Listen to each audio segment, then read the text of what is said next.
If you want to get your ex back, or if you want to have power and control in relationships and be confident, watch this video, because I'm going to give you 8 tips that can help you become powerful, strong, understand communication, and get your ex back. Rule number 1, whoever can manipulate better wins. Now, a lot of people give a bad connotation with manipulation.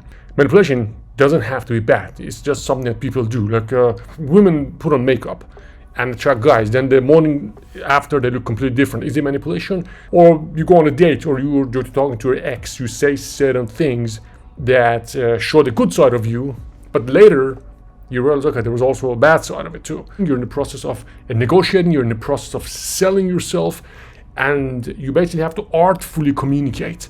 So whoever understands this better wins. And this is the problem, that most of the times guys make a mistake and they go with guards down with emotions. Oh, I miss her so much, or I want to tell her how amazing she is. So they walk to a girl in the bar and say, oh my God, you look so beautiful, you're so hot, you're so amazing. It happens to me sometimes. I was in Australia, I was with a girl, her name was Andrea. She was from Slovakia. We were there. We are in the bar standing, and guys come and say, oh my God, you're so beautiful. And it looks ridiculous. But while we're together, to get to that point, to get a girl like that to like you, or to get your ex to be attracted to you, you have to say the right way. So you have to say, like, I'll give you an example of manipulation. Basically, compliment a really hot girl on her smart, or on her anything that has nothing to do with her beauty. Because if you go direct, you say, hey, you look so beautiful. Or if you tell your ex, hey, baby, I miss you so much, I want to be back, you're basically saying the obvious. And that's not going to work. People don't respond to things that are obvious like that. A lot goes into this. I talked to you about this in the program. If you're not in my program, make sure you get the link in the description and sign up. Now, the second thing, whoever is emotionally tougher wins. So if you want to get your ex back, or if you want to attract somebody else, usually in the dating scene, guys who are tough, guys who are emotionally non-reactive, guys who are okay to hear rejection and don't really react to that, they win. If you want to get your ex back, you gotta grow a really thick skin, because any guy that I ever worked with and got their ex back, they went through hell until they got results. And guys who are weak, they get eliminated from this game, from getting their ex back, because getting your ex back, you're going to go through a lot of tests. She probably tells you about another guy. She probably tells you it's not going to work. It's over. You and her are never going to get back together. And if you're emotionally weak, it's not going to happen, because you're going to fall apart. You're going to act needy. You're going to bring your guard down. You're going to get punched in the face, and you're going to tell her things that turn her off, probably things that got you to this point so far. Third thing, whoever has more option wins. That's, again, another thing that guys don't want to accept when they're going through a breakup. They say, no, I only love her. I only want to be with her. She's the most important thing in my life.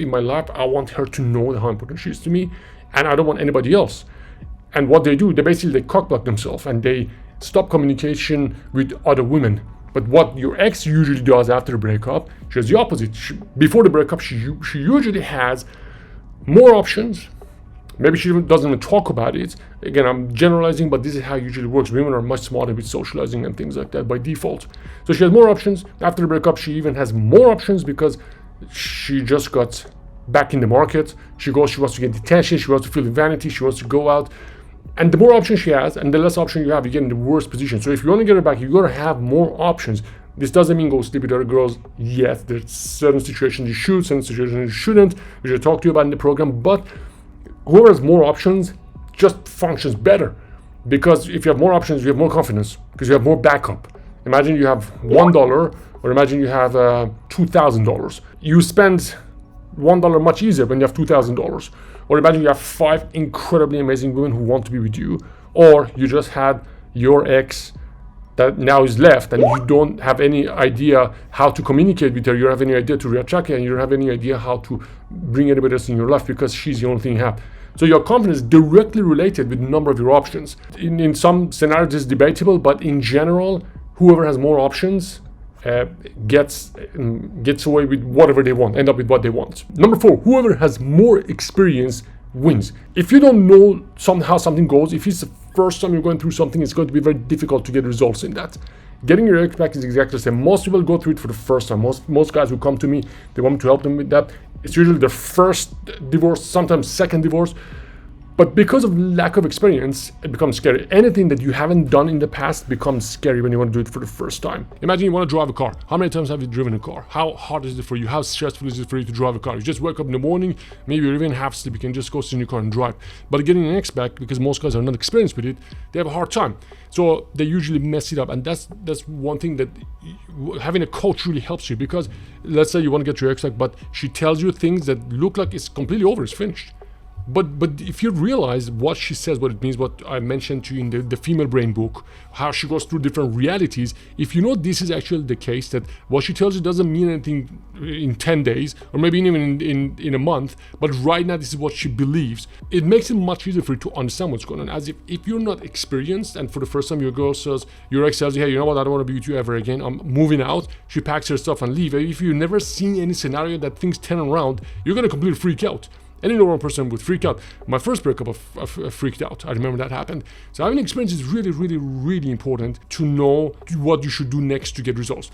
Number 5, whoever is outcome detached wins. If you're attached to the outcome, if you want to get results and everything else that you do is based on if you get results or not, then the chances of you succeeding goes down. If you want to get your X-Pac, the more you want it to happen, the less chance of making it happen you have. And I tell you this just based on experience.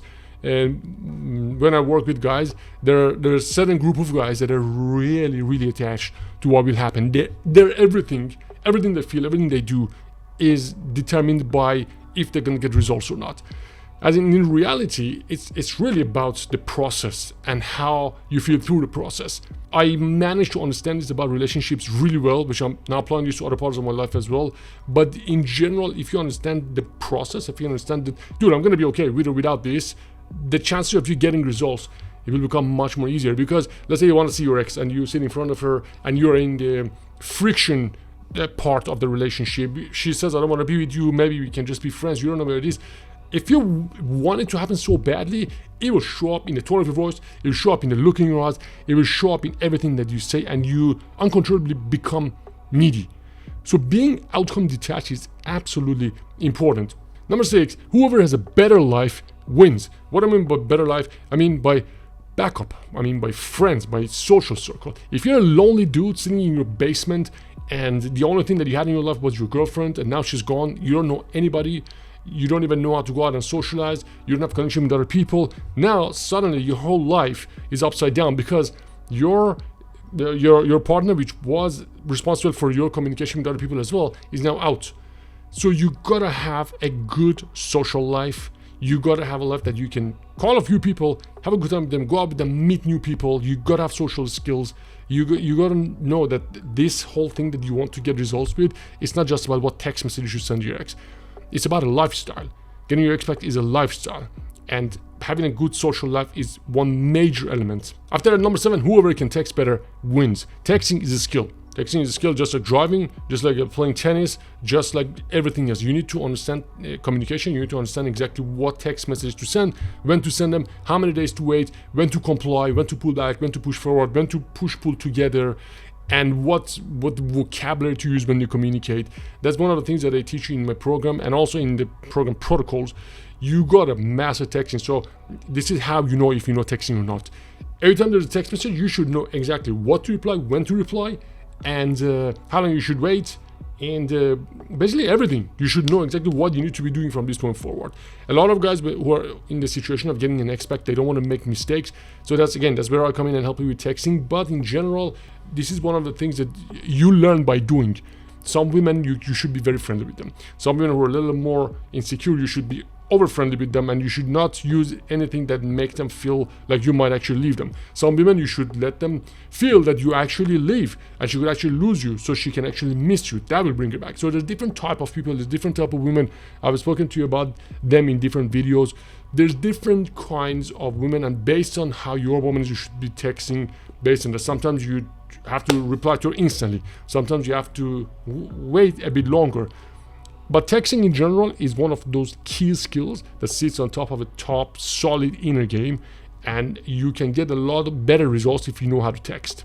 And finally, whoever understands that relationships are transactional wins. If you want to get your X-Pac, you gotta understand that this is completely transactional. If you make her life better, which means if you make her feel better about her life, about you, and the communication with you, your chances of getting her back will maximize. Basically, if you do those things, if you get her to feel good about you, her, and the relationship between you and her, she will never leave. Why would she leave?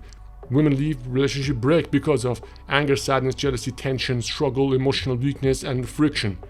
And all of those are negative emotions. So if you understand that this is transactional and the quality of emotions depend on what happens, you're going to win. So next time you want to talk to anybody, absolutely anybody, your family members or your ex-girlfriend, your current girlfriend, or whoever, whatever you want to send, broadcast good news, broadcast good energy, send good text message. That's why you see that the relationships break. Because if you go through the conversations that you had with your ex when things fell apart, you will see a lot of traces of neediness, sometimes aggression, sometimes bad behavior, and things that actually push you away because it was negative.